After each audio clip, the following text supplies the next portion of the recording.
ఈ విధానం ముందుకు తీసుకెళ్లాలనే ప్రయత్నం గత ప్రభుత్వం కూడా తీసుకుంది. కానీ లాంఛనప్రాయంగా వారు కొన్ని ఆడాక్ బేసిస్ మీద నిర్ణయాలు తీసుకున్నారు అధ్యక్ష. అయితే ఈ ఫ్రీ హోల్డ్ దీనిలో రెండు ఉన్నాయి అధ్యక్ష. ఒకటేమో ప్రతిపక్షాలకు సంబంధించి చాలా వరకు కూడా కన్ఫ్యూజన్ చేసి ప్రజానీకానికి సమాచారం ఆ విధంగా అందించే ప్రయత్నం చేశారు అధ్యక్ష. ఒకటి నేను ఇంతపూర్వకం చేసినప్పుడు మేము ఈరోజు హిల్ట్ పాలసీ తీసుకున్న నిర్ణయం ఎవరికైతే వారి వారి ఆస్తులు ఉన్నాయో వారికి పూర్తి స్థాయిలో హక్కులు కలిగిన వారి భూమికి సంబంధించి ఫీజు ఏర్పాటు చేయడం జరిగిందో అదొక అంశమైతే గత ప్రభుత్వం టీఆర్ఎస్ పార్టీ ప్రభుత్వం రెండు జీవోలను తీసుకొచ్చింది అధ్యక్ష. జిఓఎంఎస్ 19 అదేంది అధ్యక్ష? ఈ జిఓఎంఎస్ 19కి సంబంధించి లీజ్ ల్యాండ్స్ అధ్యక్ష. లీజ్ ల్యాండ్స్ అంటే ప్రభుత్వానికి పూర్తి స్థాయిలో సర్వాధికారాలు ఉంటాయి. లీజుకు సంబంధించి కానీ 33 ఏళ్ళు 99 ఏళ్ళకు సంబంధించిన అంశాలు వస్తాయి అధ్యక్ష. అలాంటి అంశాలు వచ్చినప్పుడు 99 సంవత్సరాలకున్న లీజ్ ల్యాండ్ని ఫ్రీ హోల్డ్ చేసే కార్యక్రమం చేసిన అధ్యక్ష గత ప్రభుత్వం. దాన్ని జీవో తీసుకొచ్చిన అధ్యక్ష. ఆ జీవోకు సంబంధించి కూడా 29/8/2023 department of industries and commerce grant of free hold rights Azamabad industrial estate orders issued. దీనికి సంబంధించి 136 ఎకరాలకు సంబంధించి 136 ఎకరాల 4 గుంటలకు సంబంధించి ఈరోజు 86 ప్లాట్లకు సంబంధించిన అంశం విషయంలో ఫ్రీ హోల్డ్ ఇచ్చింది, అంటే వారికి హక్కులు కల్పించారు. అదేవిధంగా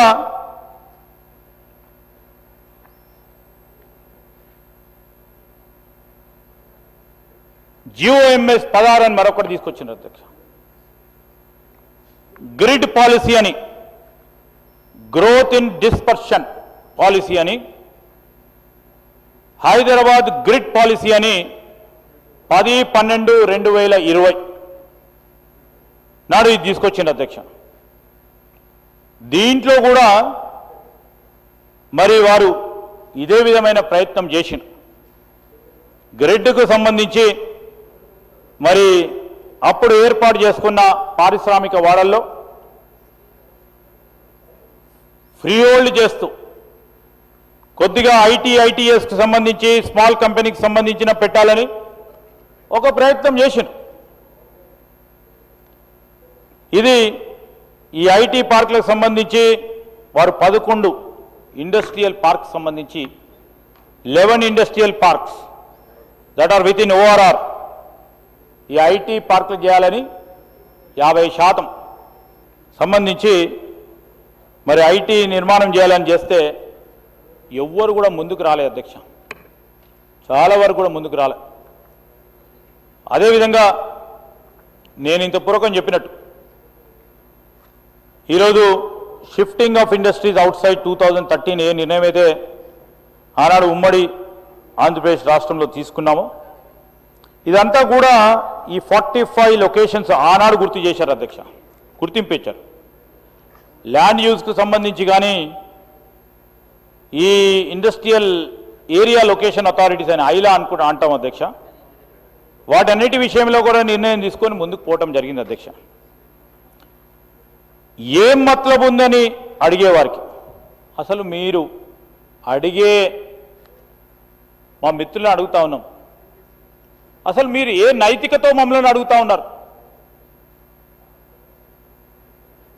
లీజ్ ల్యాండ్ని ఫ్రీ హోల్డ్ చేస్తూ తీసుకున్న నిర్ణయం, ఎలక్షన్లు వచ్చే కొద్ది నెలల క్రితం తీసుకున్న నిర్ణయం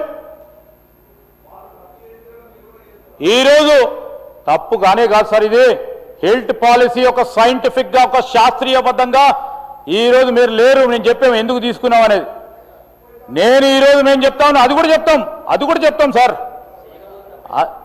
ఈరోజు చేయకుండా ఉంటే, పరిశ్రమల అవతల వైపు తీసుకోపోకుండా ఉంటే చరిత్రలో పెద్దగా అతి ఘోరమైన తప్పు భావి తరాల కింద అందించేవారు అధ్యక్ష. అది చెప్తా ఉన్నాం అధ్యక్ష. ఈరోజు మేము 30% చేసినాం, 50% ఎందుకు చేసినాం కూడా చెప్తాం అధ్యక్ష. Please wait. వాళ్ళు మాట్లాడినని మీరు మాట్లాడటం, మీరు మాట్లాడి వారు మాట్లాడి ఇద్దరు కలిసి మాట్లాడుకొని లోపల మాట్లాడి బయట మాట్లాడి మేము మన ఇద్దరం కలిసి ఇదే విధంగా మాట్లాడదాం అనుకునేటం అది కూడా చెప్తాం అధ్యక్ష. ఈరోజు మనం ఫ్రీ హోల్డ్ సంబంధించి ఆగస్టు 29, 2023 నాడు Azamabad industrial area cooperative industrial estate free hold హక్కు మంజూరుకి జియో నెంబర్స్ 19, 20, 21 జారీ చేసింది అధ్యక్ష. ఈరోజు చేసేదేంది, అక్కడ ఒక వ్యవస్థను ఏర్పాటు చేసుకోకుండా అసోసియేషన్కు సంబంధించి వారు టీఆర్ఎస్కు సంబంధించిన వారు అన్ని పారిశ్రామిక వాడలని ఏదో కొత్తగా చెప్తున్నట్టు తిరిగి వస్తూ ఉన్నారు అధ్యక్ష. సరే, పరిశ్రమలు ఉన్నాయా లేవా చూడడానికి తిరగొచ్చు, కాదంటలేం మేము, స్వేచ్ఛ ఉంది వారికి, దే హ్యావ్ ఎవ్రీ రైట్. కానీ అక్కడ పోతే ఏం స్పందన ఉంది అధ్యక్ష? అసోసియేషన్స్ వారు చెప్పారు, మేమే అడిగినాం 10% ఈ డెవలప్మెంట్ ఇంపాక్ట్ ఫీజు 10% వరకు పెట్టండి, మేము ఇంకా పెడితే కూడా ఇవ్వలేను అని చెప్పిండు. వాళ్ళకి ప్రెస్ మీట్లు చేసిండ్రు, వాళ్ళు అన్ని ఇండస్ట్రియల్ జోన్స్కి పోయి మాట్లాడినారు. ఈరోజు మేము అడుగుతా ఉన్నాం వారిని, మీరెందుకు క్యాబినెట్ సబ్ కమిటీ మీ ప్రభుత్వంలో వేసి ఏ నిర్ణయం తీసుకున్నారు? ప్రభుత్వం నడిచేది ఆ విధంగా నడుస్తుంది. మాలాగానో మీరు ఎప్పుడు రాకుండా మీరు ఎప్పుడు కూడా మాలాగానో ఎలా ఆలోచన చేసే కార్యక్రమం జరుగుతుంది అధ్యక్ష. మీరు ఈ విధంగా ఆలోచన చేస్తే మంచి ఆలోచన చేయండి, ఎప్పుడో ప్రజలు హర్షిస్తారు. ఈరోజు నేను చెప్తా ఉన్నాం అధ్యక్ష, వారు కూడా క్యాబినెట్ సబ్ కమిటీ వేసుకున్నారు, నిర్ణయం చేసిండు. లీజ్ ల్యాండ్స్ పైన 100% వేసిండు అధ్యక్ష. నేను అడుగుతా ఉన్నాం, వీరు ఎక్కడ పోయినారు అధ్యక్ష? మేము అడుగుతా ఉన్నాం, వీరు ఎక్కడ పోయినరు? సబ్ లీజ్ చేసి 200%కి పెడితే వీరు ఎక్కడ పోయినారు అధ్యక్ష? ఈ రోజు అడుగుతా ఉన్నారు. దీంట్లో గోప్యమైంది, వీళ్ళిద్దరు దాంట్లో ఉన్నదేంది అధ్యక్ష? ఆ రోజు మాట్లాడింది ఈ రోజు ఎందుకు మాట్లాడుతూ ఉన్నారు? ఆ రోజు బీజేపీ ఎందుకు మాట్లాడలేదు? ఆ రోజు 100%, 200% లీజ్ ల్యాండ్ని ఇస్తా ఉంటే ఆ రోజు మాట్లాడలేదు. ఈరోజు ఒక పద్ధతి ప్రకారం వారి సొంత భూములపై డెవలప్మెంట్ ఇంపాక్ట్ ఫీ అని పెట్టి ఒక ఫీజు ఛార్జ్ చేస్తే దాన్ని రాజకీయం చేస్తూ ఉన్నారు అధ్యక్ష. ఇది న్యాయమేనా అధ్యక్ష? ప్రజలందరినీ కూడా ఈరోజు మేము అడుగుతా ఉన్నాం, ఆ రోజు మాట్లాడని సారాంశం ఏంది? ఆ రోజు మీ ఇద్దరు మాట్లాడుకున్నది ఏంది? ఈరోజు లేని అంశం ఏంది? ఈరోజు సైంటిఫిక్గా ఇంకోటి అబద్ధం ఆడారు అధ్యక్ష, సత్యదూరమైంది. 9,000 ఎకరాలు మొత్తం కూడా దారదత్తం చేసిండ్రు అని మాట్లాడతాను. అసలు 9,000 ఎకరాలు లెక్క కూడా తెలియదు అధ్యక్ష వీళ్ళకు. సరే, ఏదైనా పారిశ్రామిక వాడ డెవలప్ చేసినప్పుడు దానికి రోడ్స్ ఉంటాయి, కామన్ ఫెసిలిటీస్ ఉంటాయి, డ్రైనేజ్ ఉంటుంది, వారికి కావాల్సిన 10% ఇతర అవసరాలకు పెట్టే ఖచ్చితంగా కాదుంది అధ్యక్ష. సో ఆ క్రమంలో 4,940 ఎకరాలకు సంబంధించి ఇండివిజువల్ ప్లాట్ సైజెస్ వారు మాట్లాడిన 9,000 అని వీళ్ళు కూడా రిప్రజెంటేషన్ ఇచ్చిన గౌరవనీయులు గవర్నర్ గారికి నేను చూసిన 9,000. అసలు మీరు కూడా చాలామంది కూడా ఇండస్ట్రీస్ నడుపుతూ ఉంటారు, వారికి సంబంధించి కూడా. ఈరోజు నేను చెప్తా ఉన్నాను అధ్యక్ష, ఈ సందర్భంలో వీటికి సంబంధించి అంటే తప్పుదారి పట్టియకుండా ఉండాలని కోరుతా ఉన్నాను అధ్యక్ష. ఇది ఎవరు ఏ విధంగా చేశారనేది కాదు అధ్యక్ష. ఇప్పటికైనా మీరిచ్చే సలహా సూచనలు, ఇప్పుడు మేము ఏమంటున్నాం అనేది అధ్యక్ష, పారిశ్రామిక వాడలకు సంబంధించి అనేక సందర్భాల్లో కోరినప్పటికీ ఈరోజు మేము తీసుకున్న నిర్ణయం హేతుబద్ధంగా ఉండాలి, శాస్త్రీయబద్ధంగా ఉండాలని చేస్తా ఉన్న ఒక ప్రయత్నానికి నీరుగార్చే ప్రయత్నం చేయకుండా నేను ఎందుకు అడుగుతా ఉన్నానండి అధ్యక్ష, ఈరోజు మనం చేస్తూ ఉన్న ప్రతి ప్రయత్నానికి ఒక సైంటిఫిక్గా ముందుకు పోవాలని ఆలోచన చేస్తూ ఉన్నాం. ఈరోజు 30%, 50%కు సంబంధించి అనేక సందర్భాల్లో చర్చ జరిగింది అధ్యక్ష. మేము క్యాబినెట్ సబ్ కమిటీ, ఈ క్యాబినెట్ సబ్ కమిటీకి సంబంధించి అందరు అధికారులతోని, ఇటు హెచ్ఎండిఏ, జిహెచ్ఎంసి, ఐఐసి అందరితో కూడా అనేక సందర్భాలు, ఒక్కసారి కాదు అధ్యక్ష, 7-8 సార్లు ఈ క్యాబినెట్ సబ్ కమిటీ సమావేశాలు జరిగినాయి చాలా సీరియస్గా. మరి ఆ క్రమంలో మా అధికారులను కమిటీ ఏమన్నది అధ్యక్ష, మీరు పోయి అసోసియేషన్స్తో మాట్లాడండి, మీరు పోయి ఇండివిజువల్గా ఆ పరిశ్రమలకు సంబంధించిన అధికారులతో మాట్లాడండి, పాలసీ నిర్ణయం ఏ విధంగా బాగుంటే ఈరోజు మేము ఆలోచన చేస్తూ ఉన్నాం, మీ పాలసీ మీకు ఉపయోగపడాలి, రాష్ట్ర ప్రభుత్వానికి మేలు జరగాలి, ప్రజలకు మేలు జరగాలి. ఈరోజు ప్రభుత్వం ఆలోచన చేస్తూ ఉన్న ఔటర్ రింగ్ రోడ్ లోపల ఈ కోర్ అర్బన్ ఏరియా క్యూర్కు సంబంధించి దీనికి సంబంధించిన అంశం విషయంలో అనేక సందర్భాల్లో అధికారులు మీటింగ్ ఏర్పాటు చేసుకోవడం జరిగింది. వారు అడిగింది ఏంది అధ్యక్ష,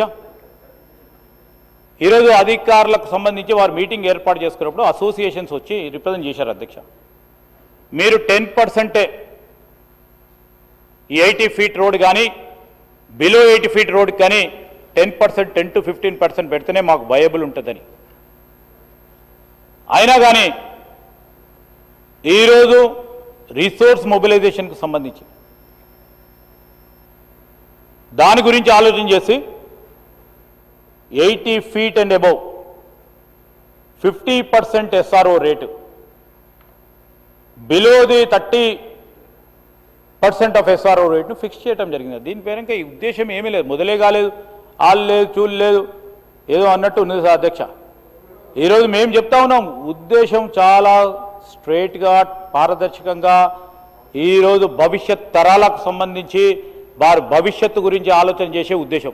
మీ ఉద్దేశం వేరే ఉంటే మాకు తెలియదు, కానీ ఈరోజు మరొకటి ఎవరిని బలవంత పెట్టే ఉద్దేశమే లేదు.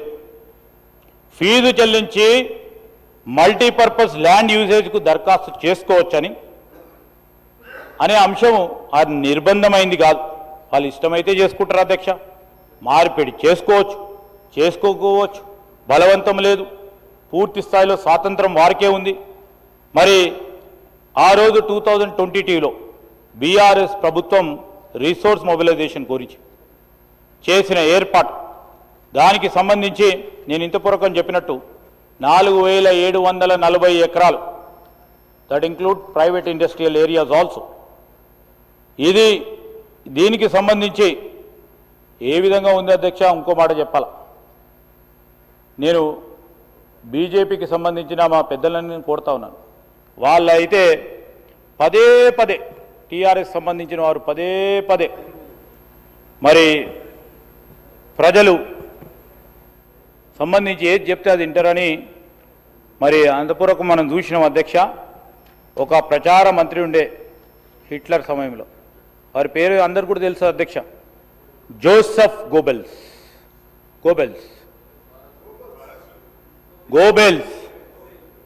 వారి సిద్ధాంతాన్ని పూర్తి స్థాయిలో అలవర్చుకొని పనిచేస్తూ ఉన్నారు అధ్యక్ష. బీఆర్ఎస్ నేతలు పక్కాగా ఆచరిస్తూ ఉన్నారు అధ్యక్ష. ఈరోజు అదే దారిలో మీరు ప్రయాణం చేయొద్దని మా ఆలోచన. ఎందుకంటే దేశాన్ని నడిపిస్తూ ఉన్నారు, దేశం సరిగ్గా నడవాలంటే మీరు కింద స్థాయి నుంచి పై స్థాయి వరకు కూడా సరైన ఆలోచనలు ఉండాలని మేము ఆశిస్తూ ఉన్నాం. చాలా సందర్భాల్లో చాలా విషయాలు రాద్ధాంతం చేసే ప్రయత్నం చేశాం. మరి బీఆర్ఎస్ సత్యదూరమైన మాటను వదిలితే బీజేపీ ఏం చేస్తున్నారు అధ్యక్ష, భుజాలపై ఎత్తేసుకోవడం వాళ్ళ మధ్యలో ఉన్న, ఇంతకుముందు నేను చెప్పిన అధ్యక్ష, రహస్య అనుబంధం, స్నేహం. మరి బీఆర్ఎస్ అయితే రాష్ట్ర వ్యాప్తంగా ఆందోళన ఇచ్చింది, మేమెందుకు ఇవ్వద్దని వారు కూడా ధర్నా కూడా చేశారు. సరే చేయండి, కాదంటలేము, అది మీకు ఇచ్చిన స్వేచ్ఛ, మీకు ఇచ్చిన రైట్. అదేవిధంగా పరిశ్రమలకు సంబంధించి కేటాయింపు చేసిన భూములకు సంబంధించి ఇదేదో ప్రభుత్వ భూములని ఆ రోజు మీరు పంచాయతీ ఎలక్షన్లు వస్తున్నాయని అంతపూర్వకం మా నవీన్ యాదవ్ ఎన్నికల సందర్భంలో దాన్ని ముందుకు తీసుకొస్తే ప్రజలు భ్రమపడి నిజంగానే అవుతుందని వారి పార్టీకి ఓటేస్తారా అనుకున్నారు అధ్యక్ష. ఏమైంది అధ్యక్ష వారు చేసింది? ఇటు నవీన్ యాదవ్ పెద్ద మెజారిటీతోని మా పార్టీ పరంగా గెలిచిండు. పంచాయతీలో కూడా మీరు ఎన్ని సత్యదూరమైన మాట్లాడినా తిరిగి ప్రజలు మాకు పట్టం కట్టడం జరిగింది అధ్యక్ష. ఈ కన్వర్షన్ ద్వారా ప్రభుత్వానికి కూడా రాబడి రావాలా అనే ఉద్దేశంతో పాటు, ఎందుకంటే ప్రభుత్వం వెల్ఫేర్ స్కీమ్స్ తీసుకుపోవడానికి, డెవలప్మెంట్ చేయడానికి వాటికి కూడా నిధులు అవసరం.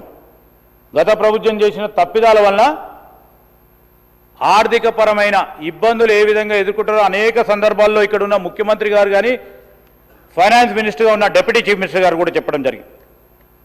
ఆ రోజు నేను చెప్తా ఉన్నాం పరిశ్రమ భూముల అధ్యక్ష, నేను మళ్ళా వారు చెప్పినప్పుడు చెప్తాము, హాస్పిటల్స్కి, స్కూల్స్కి ఈ పరిశ్రమ భూములు కేటాయింపు చేస్తే నేను మిమ్మల్ని అడుగుతా ఉన్నాను అధ్యక్ష, అప్పుడు ఎందుకు పరిశ్రమల భూములు హోటల్స్కి, హాస్పిటల్స్కి కేవలం 1 సింగిల్ స్ట్రోక్ ద్వారా ఇస్తే మాట్లాడలేదు అధ్యక్ష. ఇప్పుడు అసలు ఏమి జరగనే లేదు, నిందలేసి ఈ విధంగా చేసే ప్రయత్నం చేస్తూ ఉన్నారు అధ్యక్ష.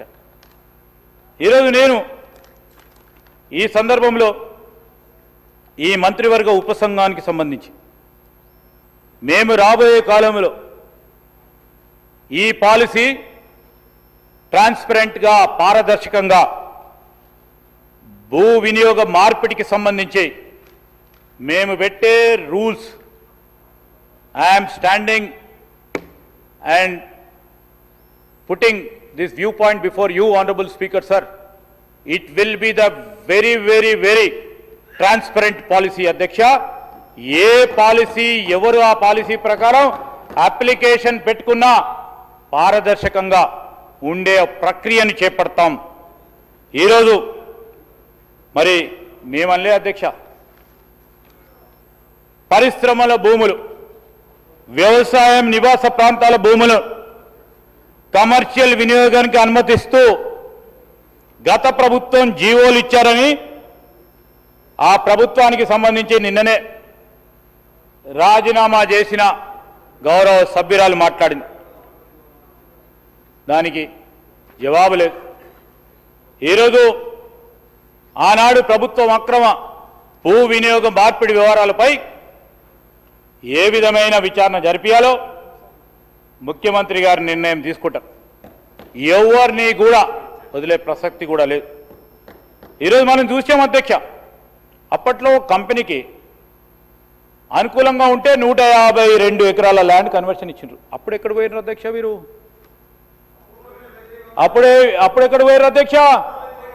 ఏం సార్ మీరు మాతో నడిచినప్పుడు, మీరు నాతో నడిచినప్పుడు sir, I'm a witness in this house అధ్యక్ష. I'm not speaking out of air, I'm telling you with lots of conviction అధ్యక్ష. ఈరోజు మేము చెప్తా ఉన్నాం అనేక, ఇప్పుడు మీ జిల్లాకు సంబంధించి నేను చెప్తా ఉన్నాను అధ్యక్ష, మా సోదరుడు బాగా మాట్లాడతాడు, బాగా ఆలోచన చేస్తాడు అధ్యక్ష, రాజకీయంలో ఉన్నాడు, సరే ఇక్కడ ఉండేపోయి అక్కడ ఉన్నాడు. కానీ ఈరోజు మంచిర్యాల పరిశ్రమల ల్యాండ్కు సంబంధించిన కన్వర్షన్ ఇచ్చినప్పుడు sir, we have all the details, we will be supplemented with government officers అధ్యక్ష. Information will be having, that is the greatest advantage being in the government. You are not speaking out of air. నేను ఈరోజు చెప్తా ఉన్నా అధ్యక్ష, లెక్కాపత్రం లేని అనేక సందర్భాలు వారు తీసుకొస్తే నేను మీరుకున్న ఇప్పుడు మాట్లాడుతూ ఉన్నా ఒక్క అడుగు మాట్లాడినా ప్రజలు హర్షించేవారు. నేను ఎందుకు చెప్తా ఉన్నాను అధ్యక్ష, ఇవన్నీ కూడా ఇంకా విషయాలు, ఎందుకంటే ఆన్సర్ చేసేటప్పుడు మీరు అడిగిన ప్రతి ప్రశ్నకు కూడా జవాబు చెప్పాలి. సో మీరు చెప్పిన ప్రతి అంశం పైన ఈరోజు మీరు బయట అడిగిన అన్నీ ఉన్నాయి ఇక్కడ. అన్నీ ఉన్నాయి. మీరు బయట అడిగిన దానికి సమాధానం కూడా, లోపల అడగబోయే సమాధానం కానీ, మా గౌరవ సహచరులు అడిగే ప్రతి ప్రశ్నకి ఈరోజు నేను మీకు తెలియజేస్తా ఉన్నాను. మా ప్రత్యేకమైన లక్ష్యం, ఉద్దేశం కూడా పర్యావరణాన్ని కాపాడే ఒక కార్యాచరణ, ఒక లక్ష్యం, భావి తరాలకి త్రాగేందుకు మంచి నీరు, అదేవిధంగా పీల్చడానికి మంచి గాలి, పరిసరాల ప్రాంతానికి ఆరోగ్యవంతమైన వారి భద్రతతో కూడుకున్న వారి జీవితాన్ని ఒక లెగసీగా ఇవ్వాలనే ఒక ఆలోచన దృక్పథమే ఈ హిల్ట్ పాలసీకి నాంది అని మీ ద్వారా గౌరవ సభ్యులకు తెలియజేస్తూ మరి సెలవు తీసుకుంటున్నాను అధ్యక్ష.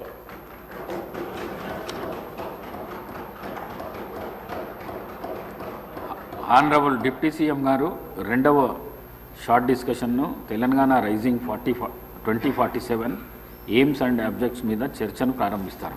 I would like to tell sir because sir నేను గౌరవ సభ్యులకు తెలియజేస్తా ఉన్నాను.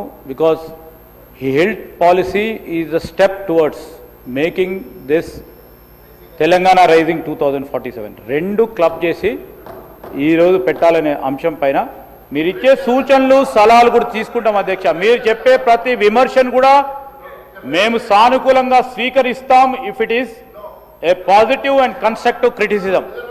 సార్ నేను ఈ రెండు అంశాలకు సంబంధించి ముందుకు తీసుకెళ్లే కార్యాచరణ